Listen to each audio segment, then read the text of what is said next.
Thank you very much for those. Right.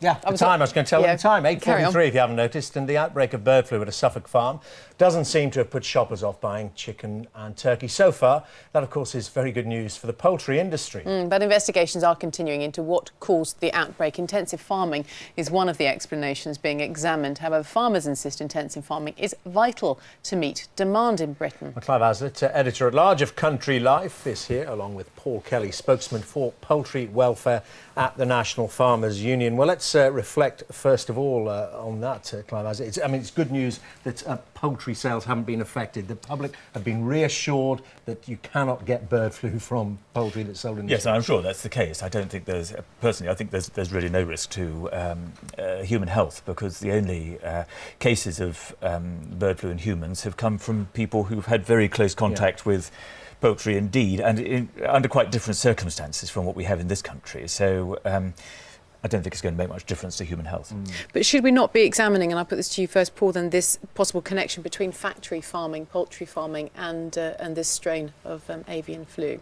No, and the reality is this strain's endemic in the wild bird population. It's not in the domestic fowl at all. I mean, the domestic fowl are catching it from wild birds, so that's where the problem lies. Nature ultimately is to blame by developing the virus. It's well, just that... is that the case? Because there's a suggestion that actually it's the other way round. The wild birds are catching it from those that have been intensive farmed. No, not at all. If that was the case, you'd see a lot more outbreaks, wouldn't you, in domestic fowl? There are very few isolated cases in big units throughout the world.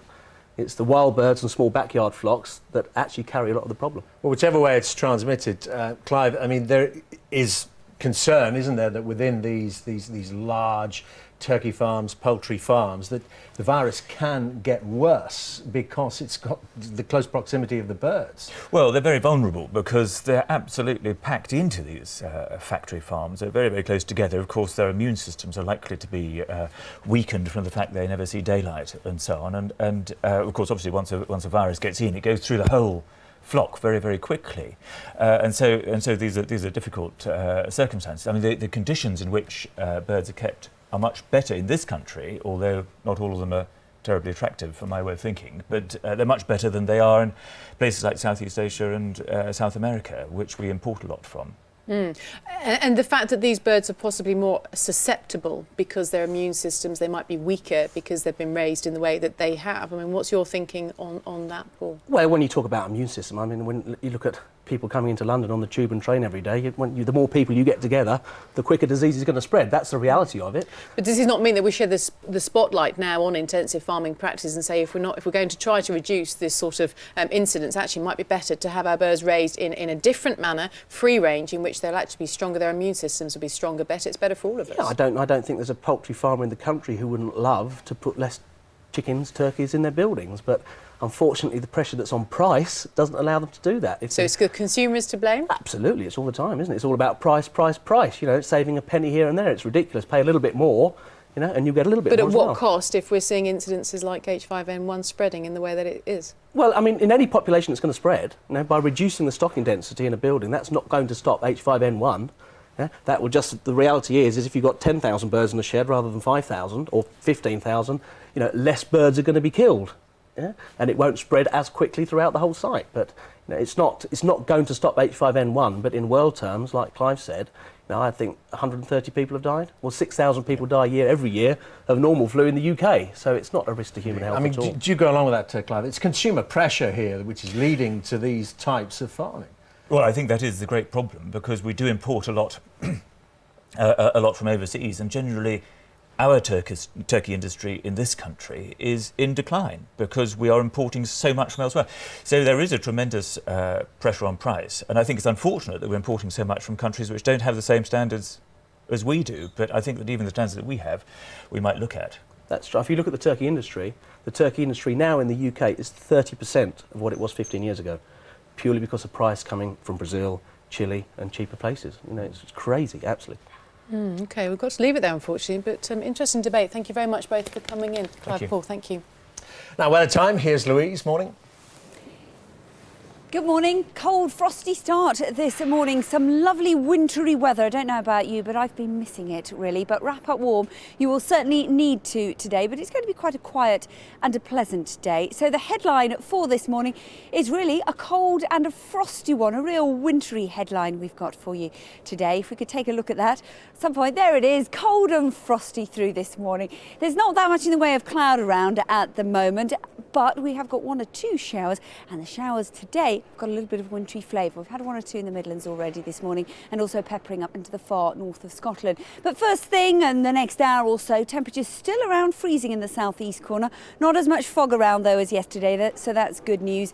And again, a frosty, cold start for much of the Midlands and up into the north of England. We've had 1 or 2 wintry showers into the Midlands already this morning. We could see further, but nothing too significant today at least. Some wintry showers into the far north of Scotland, and the same too for Northern Ireland. Quite a quiet but cold and frosty theme here. I think even once we move back across the Irish Sea into parts of Wales, some dense patches of fog in South Wales, across Gloucester and into Somerset, and some of that fog may be slow to lift this morning. Even once it does, it'll probably lift to low grey clouds, so it could be a little disappointing here. In fact, I think generally in the far southwest of England and Wales we'll see a little more in the way of cloud than yesterday, but there will be some sunny breaks coming through. It'll be a cold day with those temperatures struggling after the cold start, up to around 4 or 5 degrees. In the southwest, a little bit of patchy rain towards the end of the day here into Cornwall, into Devon. That'll continue overnight, and I think at lower levels overnight tonight in Devon we could have a couple of centimetres of snow overnight and first thing tomorrow morning. Elsewhere, widespread frost, perhaps the exception the extreme south, but lows again of around -5. That's similar to what we had this morning. It does mean another quiet day around tomorrow with some sunny spells, a little more in the way of cloud, always towards the south coast. But again, those temperatures struggling. They'll be into single figures, 2-3 degrees to the north of England, but generally around 4 to 6. And a heads up for Thursday morning, if you haven't already heard, there is a high possibility that we could actually see some disruptive snow through the southern half of Britain. Anywhere from the Wales, the M4 corridor into the London area could see some snow for a time on Thursday morning. Back to you two. Thanks very much, Louise. Thank you, Louise. Now that it takes serious guts to go on national television and pitch a potentially disastrous business idea, but when the people you're standing opposite are all multi-millionaire entrepreneurs, it makes the prospect a whole lot more scary. Which leads us, of course, to Dragon's Den. It's now in its 4th series and shows no sign of slowing. The wannabe tycoons are back, and so are the fire-breathing real-life tycoons. But are they any more willing to part with their hard-earned cash? Well, Peter Jones, one of those dragons, is on the sofa. Morning to you, Peter. Good morning. But first, let's have a look at 2 women's attempts at winning over the fearsome 5. Sarah Jackson and Sarah Tierney wanted £150,000 for their Mini-Webs website gift packs. You simply put the CD into your computer and then you choose the style of your mini-web. And it really is that simple. You're up and running within a couple of minutes. But Deborah Meaden had seen it all before. Is there anybody else doing this to your knowledge? Not for gift or impulse Not buys. this. So what about the one that I bought last year for my nephew? It's not really designed for the gift market. With mini-webs... Well, I bought it in a gift shop as a gift for my nephew. So I thought it was a gift. And Peter Jones thought the product had no future. You could have a product that is worthless, and I think it's worthless over a very short space of time, because the way that this market is moving is it's going to be free. But would you do that as a gift? Would you send that as a gift? Well, you what I'm put saying it is in I don't think you'd want to envelope receive it as a gift, because it's worthless. They're breathing fire. That's it. You're worthless. It is worthless. Sorry, not you're worthless. You're certainly not worthless. Good morning. Good morning. Sorry, Peter. Well, we were just laughing before, these poor people that come up against you. Do they not learn, do you think, from experience as to how to not displease you? Well, after into the 4th series, you would think that when they've watched it before, they know exactly what they're going into. But actually, no, because so many people seem to sort of do market research, and we ask them, what's the research you've done? They said, well, I've asked my mum and dad, and they think it's great. Well, your mum and dad are going to think it's great. But no, it's crazy, like what we've just seen then. You know, it's a piece of software that's downloadable. I mean, actually, since then, it's completely free now. You can download web pages. You see, I just end up feeling sorry for people. They put so much effort and then they just get dismissed just isn't like there an that? element of, it's easy to you. Yeah. You know, you've done it, you know how it works and the research and all the rest of it and how to get money invested. But I mean, these people are starting out. Sympathy we for want to give them. them a chance. No, Yes. we're not about giving them a chance. It's about making money. And at the end of the day, if they come with an idea, actually, I think we're saving them money by saying, give up. Free service. Stop it, because a lot of these people, honestly, they give up their lives for this. We had a guy that came on with a tabletop with a little computer inside it, and he wanted to go and mass produce these things. And we said, I don't think it's going to catch on. And he said, well, I've remortgaged my house. I've got 2 children to look after. And actually, we stopped afterwards, and I asked the producers, can I go downstairs and spend an hour with this guy, because he's just mad. He's just going to throw his life away. Save him from himself. And we did. That's a shame that we don't get to see that side of the show, because there is, we're obviously compassionate. I mean, we've all got children, so, we know what it's like. Wouldn't work though, isn't it? The Dragon's Den. It You'll wouldn't, be no. kind. Absolutely. Got to breathe that fire, haven't you? So tell us a little bit about the upcoming series. What are the weirdest and wackiest ones that you've got in store? Well, I actually think this series, I mean, I'm bound to say it, but actually, truly, and I think it's going to be some of the best watchable TV you're going to see, because the first opening episode is amazing. We've got an amazing Rastafarian who is just an incredible guy with some reggae sauce. So, and he's one to watch out for. Sounds tasty already. Sounds hot. Absolutely. It's his grandmother's recipe from 50 years ago, and so he's bottled it, and he came in to pitch this idea. But there's a real twist to him. OK, we'll say no more about that. The other keep one, back which to is, that. I think, quite amazing, is the fact that this guy said, well, when you go abroad, you need to know that you drive on the left-hand side of the road or the right-hand side of the road. So he came up with this amazing idea that actually, wouldn't it be great to have a single white left-hand glove? And when you're driving in Europe, you put the left-hand glove on. And when you come back to the UK, you put a right-hand glove on. Can you tell us what happens? Did someone invest in He that? kind of got dismissed. Although I think Duncan thought about investing. He couldn't quite work out, actually. He obviously doesn't know his right from his left. The simplest ideas are perhaps not always the best. No. I mean, do you ever end up, sometimes you'll get into a bidding war amongst yourselves, really, and I think, is it almost just to annoy the others? You're not really serious about the idea, but you almost want to see how far you can push the others, Well, particularly Duncan. It depends who it is, Duncan. I Yeah. mean, you're going to see something there, I think, on the first episode between Duncan and I, on the first episode. But, because he gets his figures mixed up, which is, he does fairly often. But I think it's good rivalry. We've all got egos. Off camera, we all get on quite well. So, but it is we're very competitive. So Yeah. what you get to see is real. That is Yes. not Yeah, it's not yeah. staged. It's quite real. Definitely seems that way. We've got an email here about the stake, the size of the stake you take in these poor people's businesses sometimes. This one says, what bugs me is on the odd occasion when the Dragons do decide to invest, they want to take a 50% stake in the Yeah. person's new business. A 50% stake? Have you no compassion for these people trying to get off the ground? I mean, you want them to do all the work and then take half the profit. Well, I would look at it the other way. They end up with 50% of something they never had before they walked in, because obviously they're coming there. A lot of these people have tried for 2 or 3 years to get an idea off the ground, and now they're getting the cash to do it. Well, we need an upside, because you've seen some of the ideas. You've got to put some pretty hard work in to make them really good. Have you ever regretted any of the decisions that you've made to invest? in Absolutely not. No. No? I'm by far the most consistent Dragon. I would invest in the best business. No, I don't regret anything. How much have you invested and what sort of... Yeah, and how have they performed? I've invested now a few $100,000, and I've got 1 or 2 that are quite tough. The Wi-Fi guy, he's done really, really well, but come to a point where how do you get more subscribers? This was the guy that On had the Wi-Fi for up and down the sort of river tributaries. Yes. Yeah. And Wonderland magazine, which was the first investment on Dragon's Den, that has now gone very, very well. We had Sienna Miller on the cover last month, which is a big coup for It's him. worth the investment in itself, really. Well, isn't just it, to see Peter? the pictures, absolutely. Yeah. So no, it's gone well. But 1 or 2, absolutely, yes, tough. Do you Very, think very if tough. you'd have pitched to Dragon's Den, if it was around when you were a budding entrepreneur, you'd have made it on the programme? No, I think I would have been very nervous, actually. It is nerve-wracking when you walk up those stairs. I mean, I get nervous for them, especially when you start asking questions straight away. Yeah. You've got a Doesn't heart, show. really, haven't you? I have. We know that. I'm the caring one. Kate, get that yogurt pot thing you were knocking up there. Oh, Sarah yeah, Peter, we've got ideas 100 for grand, you. you can have 50%, you can have 75%. Thank you very much, Peter. Good luck. Yeah, on it's the lovely series. to Great to see see you. you. When is it on? It's on Wednesday night, 8 p.m, BBC Two. Okay. There you go. We'll all be watching. Coming up on Breakfast as well, can thieves hijack your chip and pin? Watchdog's Juliet Bradbury is here to tell us about their investigation into credit card fraud. Look, it's really none of our business. You're right. But anyway, just to put your minds at rest, it's not actually true, any of it. I've done There nothing he wrong, is. so I've- Holby City actor Tom Chambers is here to give us the true story about life on the wards in just a few minutes. OK, now it's time to join our news teams across the UK. See you soon.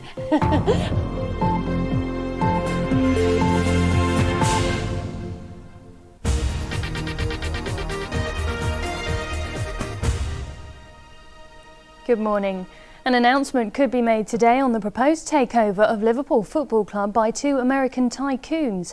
George Gillett and Tom Hicks have tabled a £470 million offer for the club. If Liverpool chairman David Moores has agreed to sell his majority shareholding, an announcement could be made to the stock exchange today. A 24-year-old man from Manchester is due to appear before magistrates in London today charged with terrorism offences. Abdul Rahman from Cheetham Hill was arrested last month and has been charged with intending to assist another to commit acts of terrorism. Merseyside police are giving people a week to hand over illegal dogs without fear of prosecution. Owners of breeds banned under the Dangerous Dogs Act are being encouraged to contact police. It comes just a month after 5-year-old Ellie Lawrenson was mauled to death by a pit bull-type terrier in St Helens.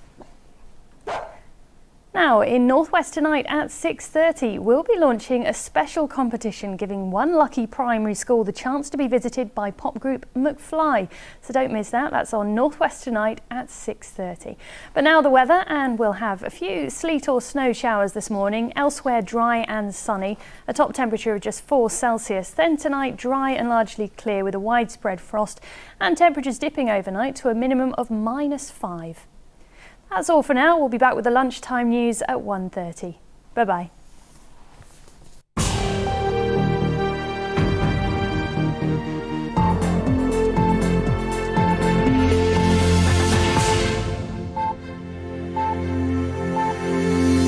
Good morning, thank you for joining us. Coming up after the news, it seems chip and pin credit cards may not be as secure as the banks would want us to believe. Watchdog's Julia Bradbury will be here to tell us all.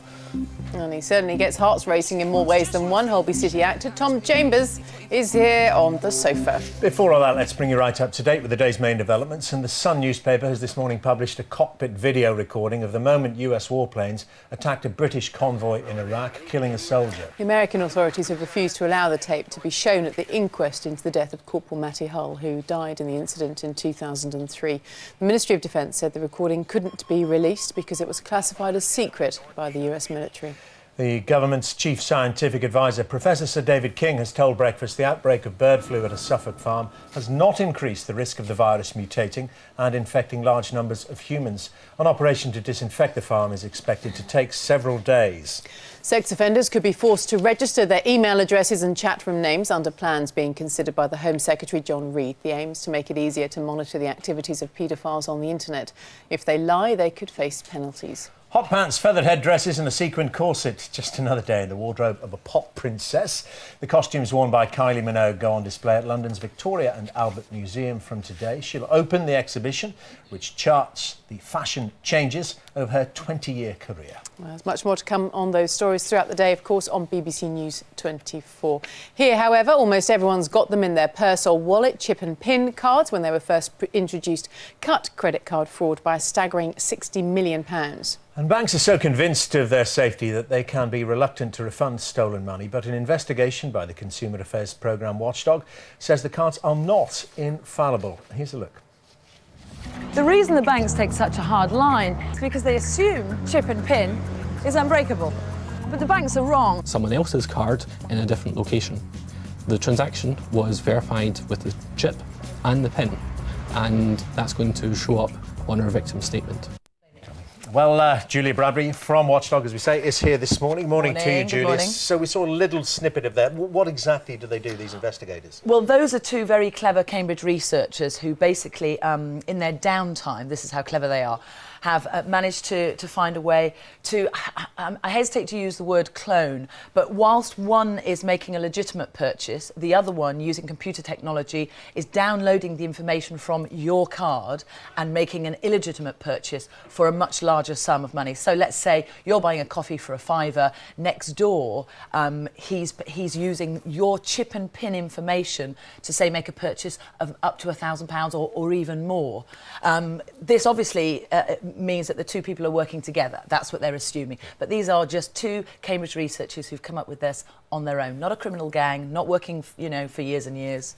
Right. I mean, is there evidence then to suggest that this is actually happening, that people have been affected by this sort of... Well, what they're saying is they don't think that this is a particular method that's in use currently, but of course this just shows that there are many, many ways that chip and pin can be accessed. If they can do it in their downtime and do it like this, then clearly, yes, there's evidence to suggest that there's stuff going on out there. But you need an accomplice. It seems like you need an accomplice working in the location Yes. where you're doing the purchase. That's right, and they've used a terminal that's a tampered terminal as well. So as you're putting your card into that terminal, the two of them are working, together. What made you look at the issue then? Sorry? What made you look at the issue Well, initially? chip and pin obviously is a big story. What's happened for us is that we've got some cases where banks are refusing to pay out to customers because what some of the banks are doing is turning around now and saying you've been negligent as the customer. Somehow people have got hold of your PIN number. That's your fault, so we're not going to pay out. And are you handing the information over to the banks? I mean, have they investigated this themselves? One would hope that they have. Well, they certainly are taking note of it now, and at this moment, of course, what they're saying is that they need to investigate further, and they also are saying that this doesn't prove anything. But for us, what it does prove is it's the tip of the iceberg. If 2 Cambridge researchers can do it, then who's to say criminal gangs aren't going to be doing much more sophisticated things? OK, Julia, thanks for coming in to tell us all about it. Yeah, no doubt you'll be keeping an eye on things. Absolutely. Thank you very much indeed. Nice to see you. You can see that investigation in full on tonight's Watchdog, tonight on BBC One at 7 p.m. Coming up to 9:05, and since Registrar Sam Strachan joined Holby City, he's been on a bit of a roller coaster ride. Although he's desperately in love with Chrissy, he's the father of Connie's unborn baby, and he's also busy trying to persuade everyone that he's not in a relationship with a prostitute who's staying in his house. Very simple plot. Yeah, actually. you're Very still with us, straightforward. yeah. Confused, yes, well, you may well be, but luckily actor Tom Chambers is here this morning to shed some light on what's getting pulses racing on the wards at Holby City. Before we speak to Tom, let's have a look at a clip from tonight's episode. It's just, he was so good with that girl. Yeah, I can't believe he'd be that unethical. If I were you, I'd stay out of it. But if he did, there's no two ways about it, that's just wrong. What is? Excuse me.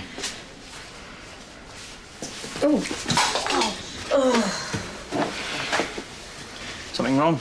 No, it's just... Good. It's good to think everyone thinks so highly of me. Look, it's really none of our business. Too right. But anyway, just to put your minds at rest, it's not actually true, any of it. I've done nothing wrong, so I've got nothing to apologise for. If anyone's got an issue with that, they can take it up with me. To my face, not behind my back. Oh, there you go. Tom Chambers is here with us. Good morning to you. Hi. I'm glad I'm not wearing my suit today, otherwise I would have looked like him. Maybe we wouldn't want that, would we? Just give us a bit of background to his character in particular. Then. Sam, he's been through the mill a bit, and I guess he's struggled with his boss getting together with her, and she kind of trapped him, I guess, by... I think she decided she wanted a baby, and then he was going to be used.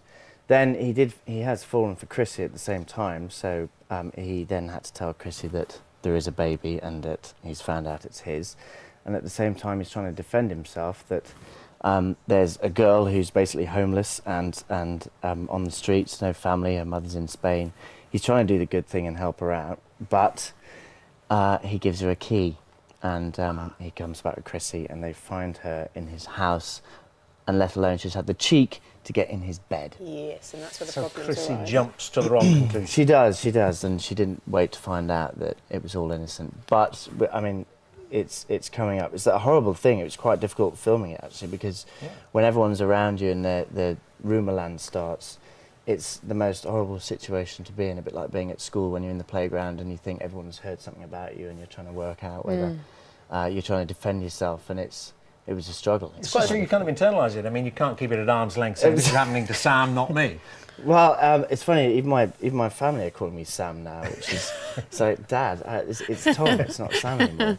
So it's getting the two... I mean, I don't take it home with me or anything, but... it's quite a stressful storyline to play. We have fireworks going off at work. I mean, they're great. We're so lucky we've got such a good crew, and I do generally think that the show is getting better and better. We've got brilliant series producer Diane Kyle, and so it's all going in a very good, strong direction. But that sometimes on set with the girls and the boys, it's sometimes girls versus boys, and there's this hierarchy. There's a consultant, and you're the registrar, and Sam, he's the kind of the rule breaker, trying to do the right thing all the time. So there's a lot of friction.